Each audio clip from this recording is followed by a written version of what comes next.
আরে খুনি জাফর তো নামাজ পড়তাছে, চলো জাঞ্জিরালা মাওলানাকে ডেকে আনি। আরে কি হয়েছে, তোমরা তো ঘাবড়াই আছো কেন? জাঞ্জিরালা মাওলানা খুনি জাফরকে দেখছি মাঠের ভিতরে নামাজ পড়তাছে, তুমি তাড়াতাড়ি চলো দেখো তো ওর কি হয়েছে, ও নামাজ পড়তেছে কেন হঠাৎ। জাঞ্জিরালা মাওলানা ওই দেখো।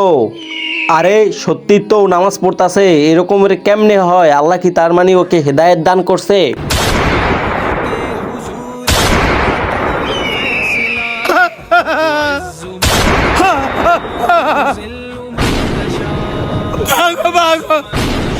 আরে কই গেছে জাঞ্জিরালা মাওলানা? আজকে আমার হাত থেকে ওকে কেউ বাঁচাতে পারবে না। হে আল্লাহ, তুমি আমাকে খুনি জাফরের হাত থেকে বাঁচাও। আমি যদি তোর সামনে যাই তাহলে ও আমাকে খুন করে দেবে।